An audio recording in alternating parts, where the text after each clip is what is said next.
Headphone নিতে ভাইয়ার রুমের দরজা খোলা মাত্রই দুটি নগ্নদেহ অন্তরঙ্গ অবস্থায় দেখতে পেলাম। সে আর কেউ নয়, আমার বড় ভাই ও মামাতো বোন জান্নাত, যাকে আমি 2 বছর ধরে ভালোবাসি। জান্নাতও আমাকে ভালোবাসে, কিন্তু কখনো এই অবস্থায় দেখবো স্বপ্নেও ভাবিনি। আমাকে দেখে এতক্ষণে ভাইয়া ও জান্নাত কাপড় পরা শুরু করে দিছে। লজ্জায় কেউ কোনো কথা বলছে না। হয়তো আমি এখানে আসবো আশা করেনি। আমি বললাম, ছি ভাইয়া ছি, তোমাকে আমার ভাইয়া বলতে ঘৃণা হচ্ছে।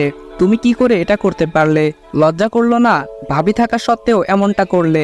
জান্নাত, তোমাকেও বা কি বলবো, ঘৃণা হচ্ছে নিজের প্রতি। জান্নাত মাথা নিচু করে বলল, আবির প্লিজ কাউকে বলো না, আমি তোমার পায়ে পড়ি।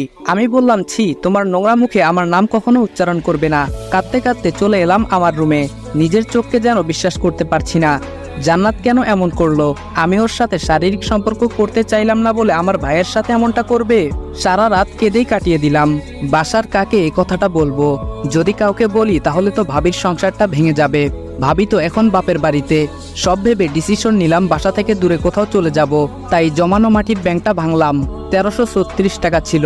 ব্যাগে কিছু কাপড় ও জমানো টাকাটা নিয়ে বাইরে বের হতেই বাসার সবাই। আম্মু বলল, আবির সকালবেলা কোথায় যাচ্ছিস বাবা? আমি বললাম, মা আমি দূরে কোথাও চলে যাচ্ছি, হয়তো আর ফিরবো না। জান্নাত বলল, কই যাবে তুমি আমাকে ছেড়ে? বিয়ে করার ভয়ে পালাচ্ছ? আমি বললাম, তোর মতো নোংরা মেয়েকে বিয়ে করব আমি, কি করে ভাবলি? জান্নাত বলল, আমার সাথে রাত কাটানোর আগে মনে ছিল না? কথাটা শুনেই আম্মু আমার গালে সজোরে একটা থাপ্পড় লাগিয়ে দিল। তোকে আমার ছেলে ভাবতেই ঘৃণা হচ্ছে। এদিকে ভাইয়া এসে আমাকে ইচ্ছামতো লাঠি দিয়ে পিটাচ্ছে। ব্যথায় আমি চিৎকার করতে লাগলাম। এমন সময় ভাবি তাদের বাসা থেকে চলে আসে। আমায় এমনভাবে মারতে দেখে এগিয়ে আসলো ভাইয়াকে আটকাতে। চোখ দিয়ে অঝরে পানি পড়ছে। নিজের ভাই তার অপরাধ ঢাকতে আমাকে এভাবে মারছে। আমাকে নিয়ে গিয়ে একটা রুমে আটকে রাখা হলো। নিজের গর্ভধারিণী মা আমাকে চিনতে পারলো না। 1 বছর আগে ভাইয়া অ্যাক্সিডেন্ট করে যখন মৃত্যুর সাথে পাঞ্জা লড়ছিল, তখন তো আমি আমার 2 ব্যাগ রক্ত দিয়ে বাঁচিয়েছিলাম। সে কি করে পারলো আমার শরীর থেকে রক্ত ঝরাতে? এসব ভেবে দু চোখে যেন অশ্রু বাধা মানছে না।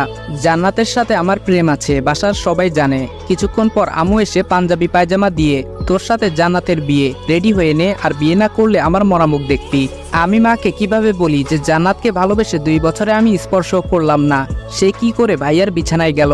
অবশেষে সিদ্ধান্ত নিলাম যে মায়ের কথা রাখতে বিয়ে করব, কিন্তু বাসা থেকে চলে যাব যাতে জান্নাতের মুখ না দেখতে হয়। একটু পর ভাবি আমাকে জানালা দিয়ে দেখে চোখের পানি ফেলে চলে গেল। হয়তো তার মনে অনেক প্রশ্ন, কেন আমি এসব করলাম। এদিকে ভাবির মাথায় একটা জিনিস ঢুকছে না। আবির তো জান্নাতকে ভালোবাসে, তাহলে কি এমন হলো যে বিয়ে করতে চাচ্ছে না?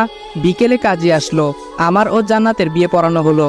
বিয়ে বাড়ি ঠিকই, কিন্তু কারো মনে কোনো আনন্দ নেই। সবার মন খারাপ, শুধু আমার বড় ভাই আকাশ ও জান্নাত ছাড়া। পায়ে ও হাতে প্রচন্ড ব্যথা করতেছে, তবুও কষ্ট করে একটা চিঠি লিখলাম। প্রিয় মা, আমি তোমার কথা রেখেছি মা।